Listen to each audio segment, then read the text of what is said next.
When it comes to premium cars, the Germans, well, they rule the roost, don't they? And if you want a large saloon which leads the field in terms of quality, then the A8 has to be your ultimate ride. That's because Audi really has pulled out all the stops for this car. It's just so well made and everything is very, very well screwed together. In fact, I think the quality in here is just that little bit better than in its German rivals. And I also think the design is better too, but you know, don't take my word for it. I'll give you a moment now to just decide for yourself.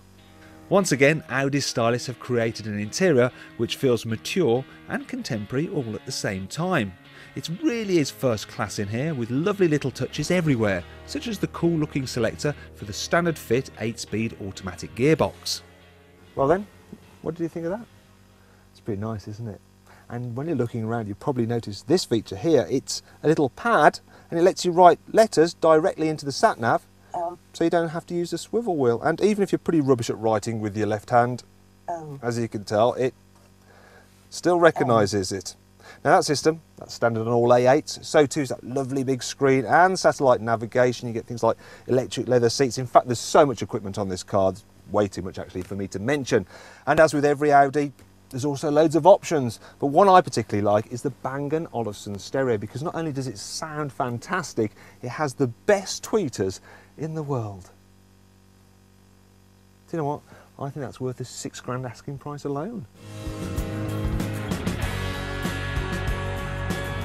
Most A8s come with Audi's excellent Quattro all-wheel drive system. Now it gives you plenty of reassuring grip for when you're hammering down a twisty back road, and it also means that you've got great traction for rapid acceleration. So if you pull up to some traffic lights and some oik in a hot hatch dares to challenge you, you can just dismiss him by going like a rocket ship, especially if you've got this 6.3 litre W12 model, because it can do 0 to 62 miles an hour in just 4.7 seconds.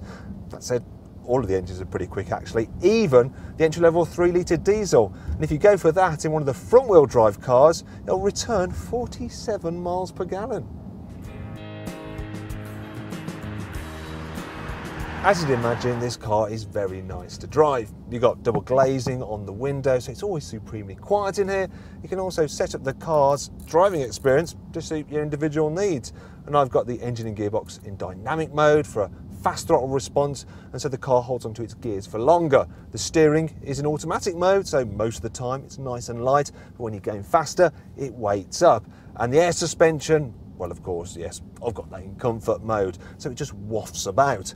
However, that does bring me onto this car's downsides, because while it is comfortable, it still doesn't glide over bumps in the road quite as well as a Mercedes S-Class does. And I think when the road gets twisted like it has here, it doesn't handle quite as good as a Jaguar XJ. And as for space in the back seats, well, to test that out, I've had to clone myself. So, map number 2, over to you.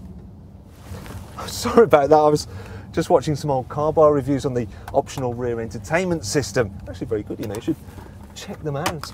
Anyway, yes, space in the back. Well, you've probably gathered this is the long wheelbase version of the Audi A8, and I've got loads of room, plenty of mod cons as well. We've got electric seats and I've got my own climate control as well. And even a very tall person will be absolutely fine back here. However, if you go for the normal version, it is quite a bit smaller. And overall, I don't think room in the back is quite as generous as on a BMW 7 Series. The boot isn't exactly going to win the space race either. Okay, it's an alright size, but it just doesn't go quite as far back as you'd expect from a limousine. And finally, there's the looks, which are just a little too like the smaller A6 and the smaller still A4. However, some rich people actually want a limo that goes under the radar, and the A8 is definitely more stealthy than its competitors. It's also slightly cheaper to buy, despite the fact, like I said at the beginning, it actually feels more expensive.